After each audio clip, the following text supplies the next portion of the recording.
From the AWB studios, this is your weekly morning boost, brought to you by AWB Education. We are proud to be featured on the Forward Ed Network, advancing voices, shaping education.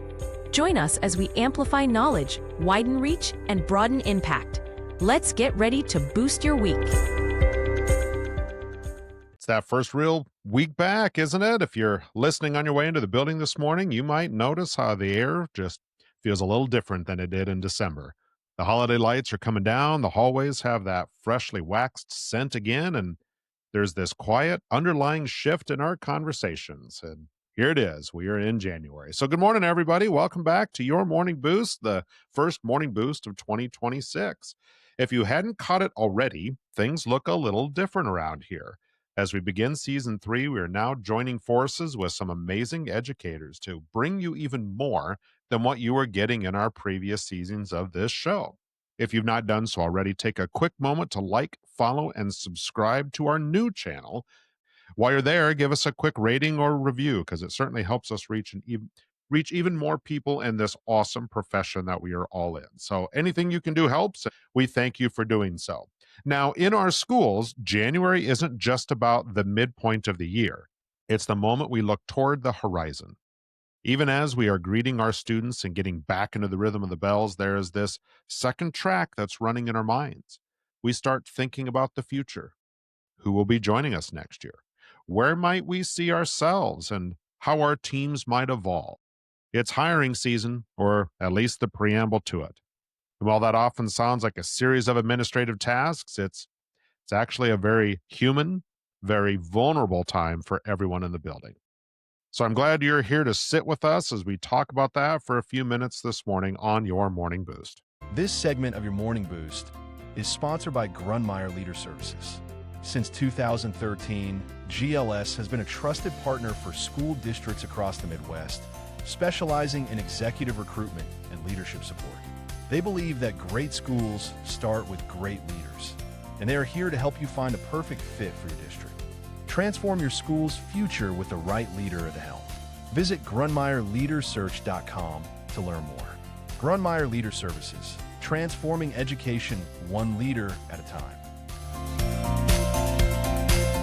There is a tension we feel this time of year between staying present with the students in front of us and beginning the work of imagining next year's staff. When we talk about hiring season, the conversation usually goes straight to logistics, posting positions, screening files, scheduling interviews. But if we peel that back, what we're really doing is the work of culture building. When we look for new colleagues, we aren't just looking for a set of credentials or a specific certification.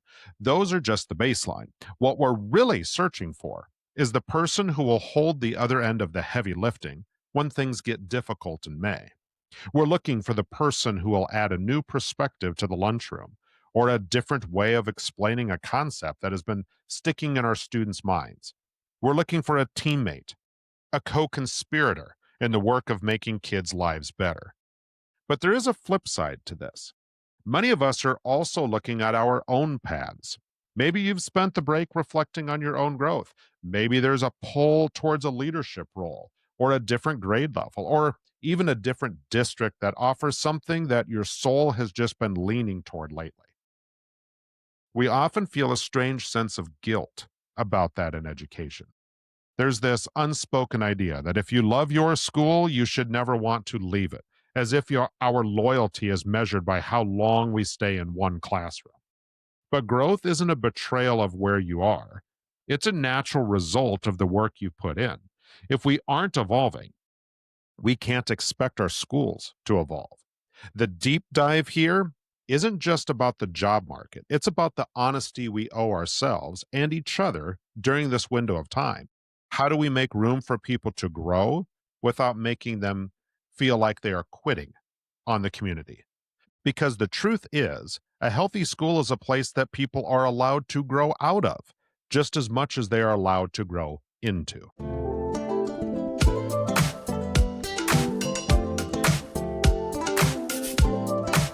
So what does this actually look like when we're walking the halls this week?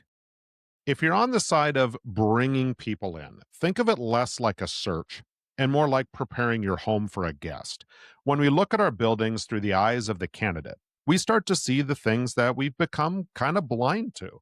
Maybe the way we speak to each other in the mailroom, the level of support a new person actually receives when that honeymoon phase ends. Is our culture a place where a new teacher can actually breathe? Before we even post a job, the real work is making sure the house is a place where someone would want to stay. That means having honest conversations in our department meetings.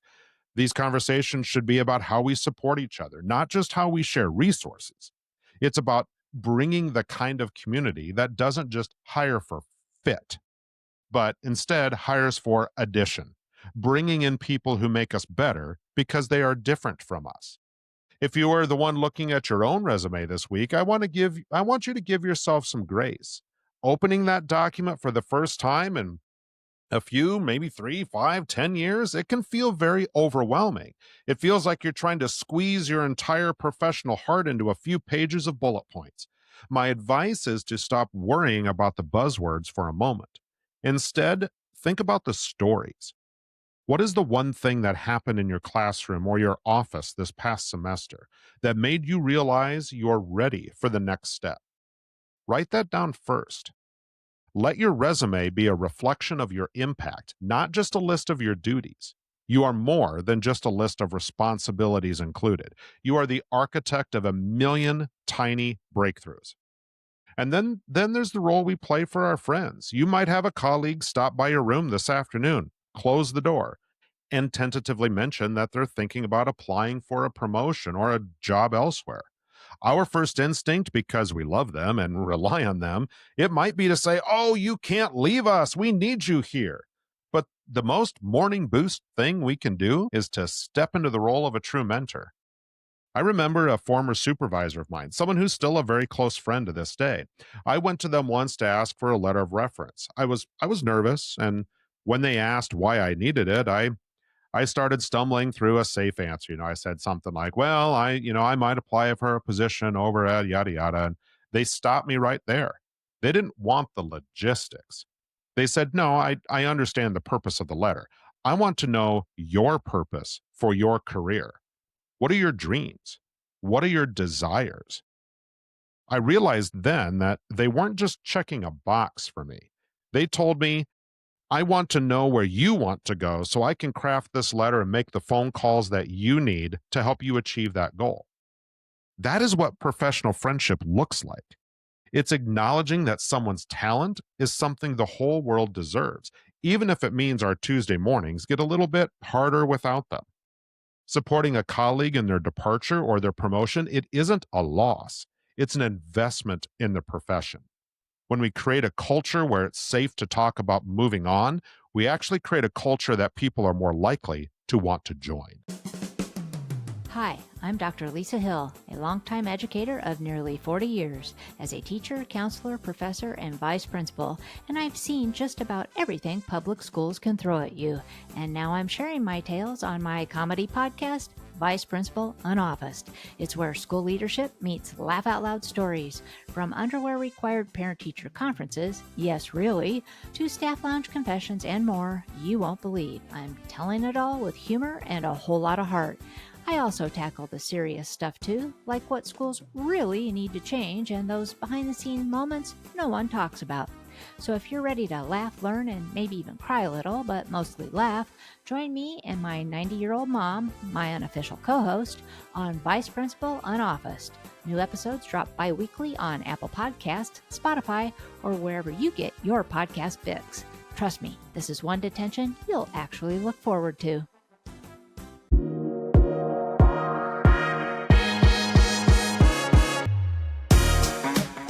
As you head into your first full week of the new year, I hope you take a moment to look at your surroundings with fresh eyes. Whether you are looking to grow where you are planted or looking to move to a new garden, remember the work you've done up to this point is the foundation for whatever comes next. You don't have to have it all figured out by Friday. Just be honest with yourself about where your heart is leaning, and be kind to those around you who might be doing the same.